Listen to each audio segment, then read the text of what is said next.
Shejti I ditës 12 mars. Shën Luigi Orione, apostulli I bamirësisë dhe ati I të varfërve.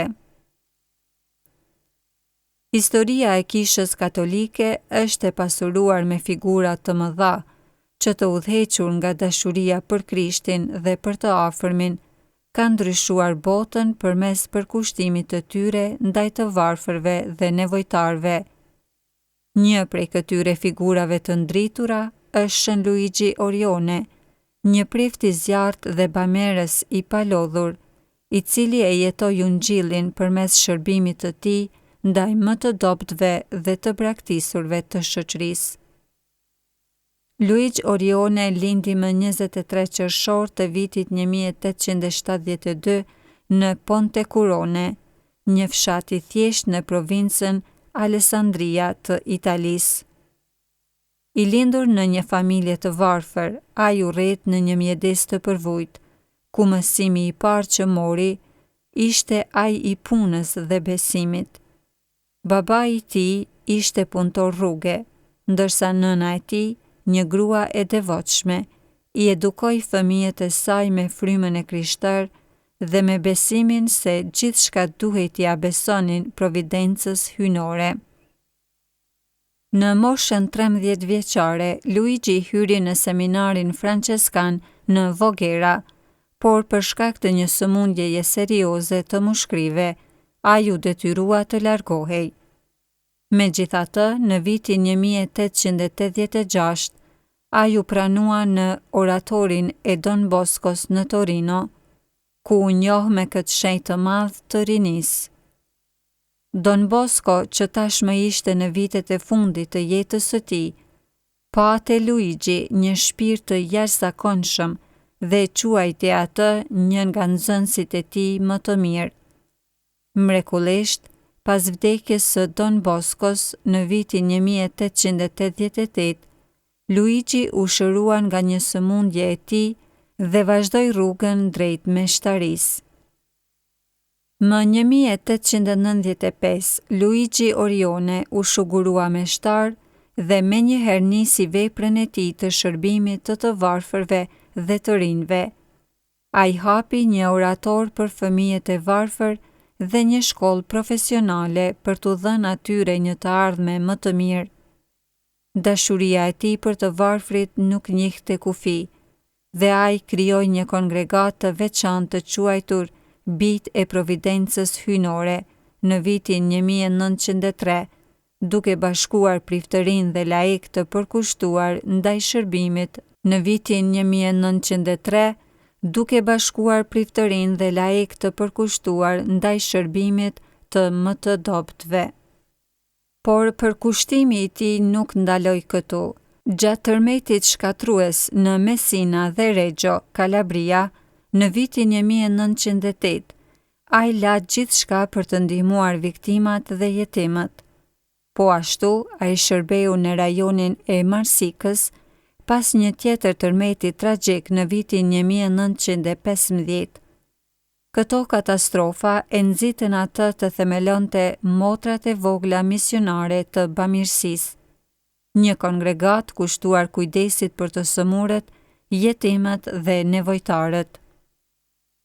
Luigi Orione nuk ishte vetëm një bamerës, por edhe një apostull I palodhur I ungjillit.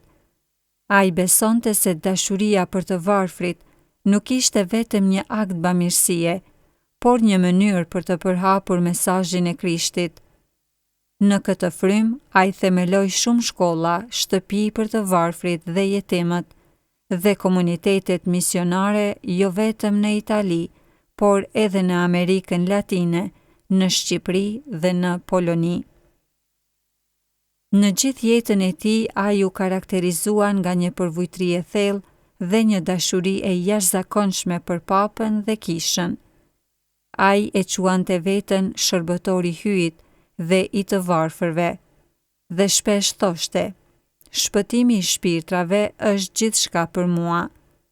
Ai ishte një misionar I së mirës, I cili e jetoi fjalën e Zotit jo vetëm përmes predikimeve, por edhe përmes veprave të tij të dashurisë. Në vitet e fundit të jetës së tij, Luigi Orione vuajti nga probleme të rënda shëndetësore, por ai nuk ndaloi kurrë së shërbyeri.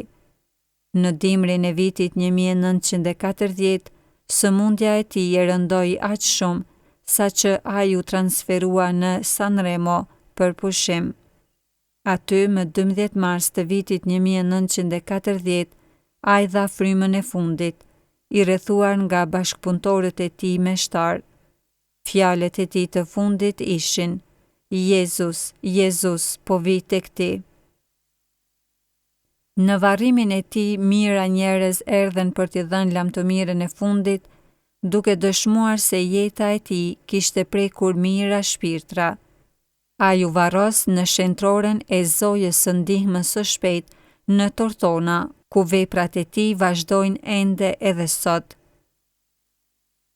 Duke njohur jetën dhe veprën e tij të jashtëzakonshme, Papa Gjoni Pali II e shpalli të lumë në vitin 1980 dhe e kanonizoi shenjtor më 16 maj të vitit 2004.